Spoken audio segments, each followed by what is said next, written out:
Hello everyone, आप देख सकते हैं हम माइक्रोसॉफ्ट एक्सेल को स्टार्ट कर रखे हैं। और माइक्रोसॉफ्ट एक्सेल की आज की इस क्लास में मैं आपको सिखाने वाला हूं माइक्रोसॉफ्ट एक्सेल के कुछ महत्वपूर्ण शॉर्टकट्स जो आपको माइक्रोसॉफ्ट एक्सेल में काम करते समय काफ़ी आपको बेनिफिशियल हो सकते हैं।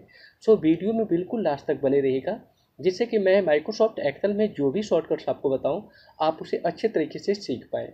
ओके, सो आइए वीडियो को स्टार्ट करते हैं और एक एक शॉर्टकट को अच्छे तरीके से समझने का प्रयास करते हैं। ठीक है, सबसे पहले आप देख सकते हो कि मैंने राइट किया शॉर्टकट्स ऑफ एमएस एक्सेल और एक शॉर्टकट लिखा है मैंने कंट्रोल+0। कंट्रोल+0 का क्या मतलब होता है देख सकते हैं, यहाँ पे राइट किया है मैंने हाइड कॉलम। किसके लिए है? हाइड कॉलम, मतलब कॉलम को आप क्या कर सकते हो, यहाँ से हाइड कर सकते हो। अब देख सकते हो यहाँ पे कॉलम कहाँ पे है, ये ए कॉलम होता है, ये बी कॉलम है और ये क्या है, सी कॉलम है और ये डी कॉलम है। मान लीजिए कि मुझे सी कॉलम को अभी हाइड करना है, तो कैसे करोगे? सिंपल अपने कीबोर्ड में से कंट्रोल को दबाने के साथ आपको जीरो बटन को प्रेस कर देना है। जैसे ही कंट्रोल के साथ आप जीरो बटन को प्रेस करोगे, आप देख सकते हो कि ए बी के बाद यहाँ पे डी आ रहा है। इसका मतलब क्या हुआ? सी कॉलम यहाँ पे हाइड हो चुका है। ठीक है, तो कोई भी कॉलम अगर आप हाइड करना चाहते हो तो सिंपल आप उस कॉलम को सेलेक्ट कर लो ऐसे। फिर इसके बाद आप यहाँ पे कंट्रोल के साथ जीरो बटन को दबा देना है। आपको देख सकते हो कि इस समय ए कॉलम बी कॉलम दिखा, लेकिन इसके बाद डायरेक्ट ई कॉलम दिख रहा है। इसका मतलब सी और डी कॉलम क्या यहाँ पे है, हाइड हो चुका है। ठीक है, अनहाइड करने का भी तरीका होता है, लेकिन आप देखो अनहाइड करने के शॉर्टकट से पहले मैं आपको इसे अनहाइड करना बताता हूँ। ठीक, आप राइट क्लिक करोगे आप यहाँ पे तो अनहाइड ऑप्शन मिल जाएगा। क्लिक करोगे तो देखो अनहाइड नहीं हुआ यहाँ पे अभी। अनहाइड कैसे करोगे? यहाँ से लेकर यहाँ तक पूरा का पूरा कॉलम सेलेक्ट कर लो, राइट क्लिक करके अनहाइड कर सकते हो। और जैसे ही अनहाइड करोगे तो आप देखो सी कॉलम भी दिख गया और डी कॉलम भी आपको यहाँ पे दिख चुका है। सिंपल है।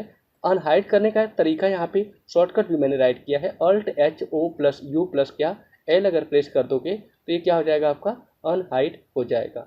सो देखा आपने कि कॉलम को हाइड करने के लिए कंट्रोल 0 का उपयोग किया जाता है। आप एक बार में बी सी डी तीनों को ही हाइड कर सकते हो। अगर सिंपली से सेलेक्ट कर लो और जीरो को दबा दो कंट्रोल के साथ, देखो हाइड हो चुका है। दोबारा से आप इसे देखना चाहते हो तो सिंपली से सिलेक्ट कर लो, राइट क्लिक करो और अनहाइड पे क्लिक कर दीजिएगा, तो फिर से आपको सारा का सारा कॉलम आपको ऐसे डिस्प्ले हो जाता है। सो आई होप ये क्लियर हुआ होगा कि किस तरीके से आप कॉलम को यहाँ पे हाइड कर सकते हो और अनहाइड कर सकते हो। ठीक है, ओके। अगला देखते हैं, यहाँ पे आगे यहाँ पे ऑप्शन दे रखा है कि रो हाइड। मतलब क्या? अगर मुझे रो को हाइड करना है तो मैं कैसे कर सकता हूँ?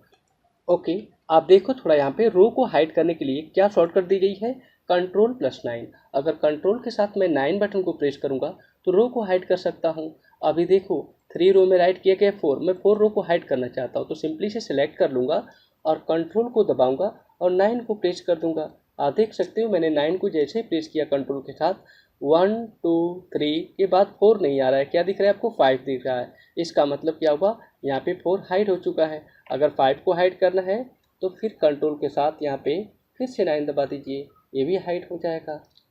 ठीक है, इसे दोबारा आप देखना चाहते हो तो सिंपल है, आप इसे अनहाइड करना चाहते हो तो आप इसे ऐसे सेलेक्ट कर लो और सेलेक्ट करने के बाद अपने कीबोर्ड में से आप अगर इसे अनहाइड करना चाहते हो तो सिंपल कंट्रोल शिफ्ट के साथ 9 यहाँ पे प्रेस कर दीजिएगा।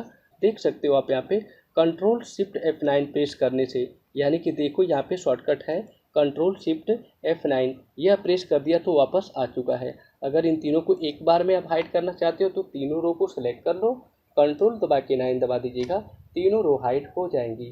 ठीक है, देखना है कंट्रोल शिफ्ट दबा के 9 को प्रेस कर दोगे, वापस फिर से सारी रो आपको दिख जाएंगी। तो कोई रो को हाइड करना है तो कंट्रोल 9, अगर आप कॉलम को हाइड करना चाहते हो इस तरीके से तो क्या प्रेस करना है आपको? कंट्रोल 0।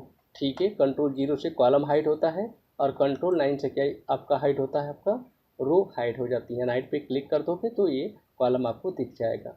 सो आई होप ये दोनों शॉर्टकट्स आप लोग को समझ में आ चुका होगा कि कैसे आप यहाँ पे ये कॉलम को हाइड कर सकते हो और कैसे रो को हाइड कर सकते हैं। ओके, अगला ऑप्शन आप देखोगे तो यहाँ पे आपको मिलेगा कंट्रोल++। कंट्रोल++ शॉर्टकट किसका होता है? इंसर्ट ए कॉलम। अब यहाँ पे देखो बी कॉलम है, सी कॉलम है, डी कॉलम है, ए कॉलम है, बीच में मुझे एक कॉलम चाहिए, कंट्रोल दबा के केवल प्लस दबा दूंगा, एक कॉलम बन जाएगा। देखिए अभी कॉलम बन गया, फिर से कंट्रोल दबाया हूँ, प्लस दबा दूंगा, फिर एक कॉलम बन गया। कंट्रोल दबा के रखा हूँ, प्लस पे क्लिक करूँगा, फिर एक कॉलम बन जाएगा। तो जितनी बार मैं कंट्रोल को दबा के प्लस को प्रेस करूँगा उतना कॉलम इंसर्ट होता चला जाएगा। सपोज दैट कि कॉलम ज़्यादा हो चुका है, आप उसे डिलीट करना चाहते हो, तो कंट्रोल को दबा के माइनस बटन को प्रेस कर दो। ऐसे आप देखो माइनस को प्रेस करने से कॉलम आपका डिलीट हो जाता है। ठीक है, सो आई होप आप लोग को कंट्रोल प्लस का उपयोग समझ में आया होगा कि कंट्रोल प्लस से आप एक कॉलम या एक से अधिक कॉलम को माइक्रोसॉफ्ट एक्सेल में इंसर्ट कर सकते हैं। ओके, नेक्स्ट ऑप्शन दे रखा है इंसर्ट रो। ठीक है, रो किसे कहते हैं? एक्सेल में जो कट लाइन्स होती है उसे क्या बोला जाता है? रो कहा जाता है। आप देखो सपोज दैट कि इसके बीच में आपको खाली रो लेना है, तो क्या प्रेस करोगे आप? कंट्रोल प्लस प्लस, यानी कंट्रोल के साथ प्लस दबाओगे तो एक रो बन जाएगी। जितनी भी रो चाहिए कंट्रोल प्लस दबाते जाओ, रो यहाँ पे इंसर्ट होती चली जाएंगी। अगर आप रो को डिलीट करना चाहते हो तो सिंपल है, आप रो किसी रो को ऐसे सिलेक्ट कर लो और फिर कंट्रोल माइनस को दबाते चले जाओगे, तो इस तरीके से आपकी रो भी यहाँ पे डिलीट हो जाएंगी, यानी कि हाइड हो जाएंगी, डिलीट हो जाएंगी। ठीक है, कंट्रोल माइनस से क्या हो जाएगा? रो डिलीट होंगी। और कंट्रोल प्लस से क्या होता है? रो आपको इंसर्ट होता है। सो आई होप आप लोगों को रो को इंसर्ट करना, कॉलम को इंसर्ट करना आप लोगों ने आज की इस वीडियो में सीखा होगा। सो वीडियो अच्छी लगी है तो प्लीज़ चैनल को सब्सक्राइब कर दीजिए, साथ में बेल आइकन को हिट कर दीजिए। Okay, thanks for watching this video, see you in the next video.